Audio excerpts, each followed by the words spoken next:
भी गुना दाखिल करके मकोका जैसी प्रतिबंधित कार्रवाई इस महिला पे करे और नागपुर शहर को ऐसे लुटेरे दुल्हन से बचाए। इतना कि ये पत्रकार परिषद जितने हो सके उतने पतियों को लाने की ये कोशिश की गई है।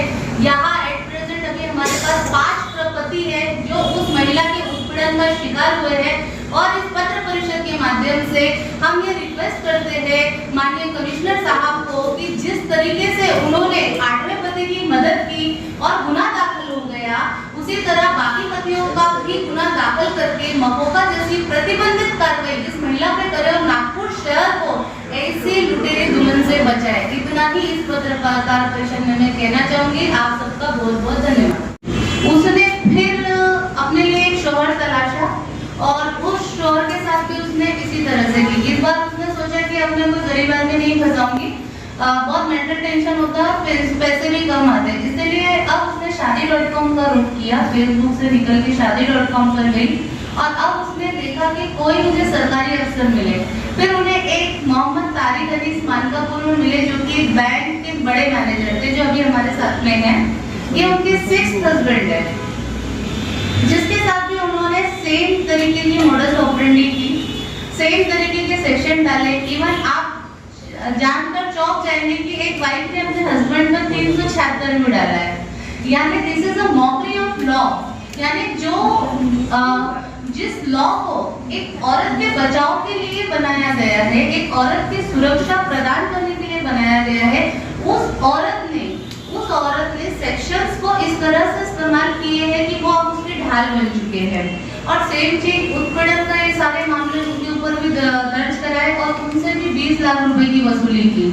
उसके बाद उनके 7th हस्बैंड अभी 5 मिनट में आ जाएंगे, उनका गाड़ी का कुछ प्रॉब्लम हुआ है, वो भी हमारे साथ है। 7th हस्बैंड के साथ में सेम चीज की कि मुझे मारा पीटा, मेरे साथ अननेचुरल सेक्स किया, मुझे मेरे बच्चे को गिरा दिया, इस तरह से सारी। यहाँ पर एक चीज और मैं बताना चाहूंगी कि उसकी मोडस ऑपरेंडी में 3 चीजें होती है। पहले चीज, मेरे साथ शादी कर लो। शादी करने के बाद हर आदमी उसको मारता पीटता है, दहेज के लिए प्रताड़ित करता है।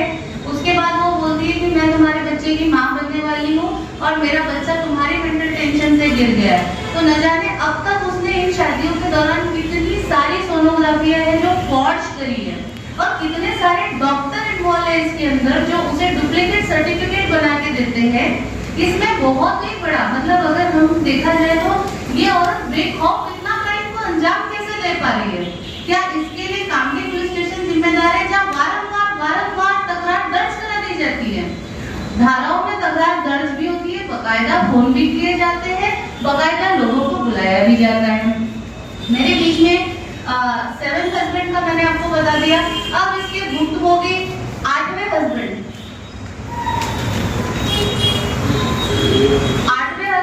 मोहम्मद गुलाम गौस पठान जाफरनगर निवासी जो कि बस ऑपरेटर का काम करते हैं। इनके साथ भी 10 लाख रुपए की चेक द्वारा धोखाधड़ी हुई। 50 लाख रुपए वो ले चुकी है और इन्होंने जब फुल एंड फाइनल के लिए कहा वो 10 लाख रुपए चेक द्वारा ले लेती है और अब वो कहती है कि तुम मुझे एक फ्लैट भी दो और मुझे पैसा भी दो, अब मैं तुम्हारे बच्चे की माँ बनने वाली हूँ और मैं 6 महीने की अब प्रेग्नेंट हूँ। तो सैलरी की वो क्या करती है, हर कानून को वो गलत यूज करते हैं।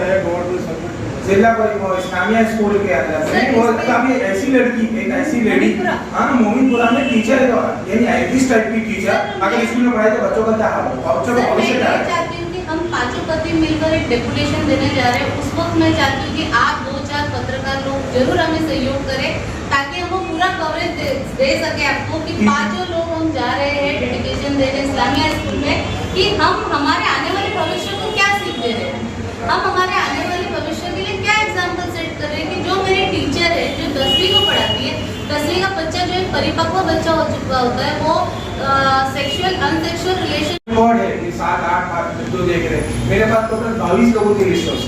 22 लोगों के ऊपर उसने अलग-अलग पुलिस स्टेशन में मुकदमे या केस किए और उसके बाद वो 22 लोगों का क्या हाल होता है? क्योंकि एक शरीफ इंसान पुलिस स्टेशन और कोर्ट कचहरी पुलिस वकील इस सबसे डरता है।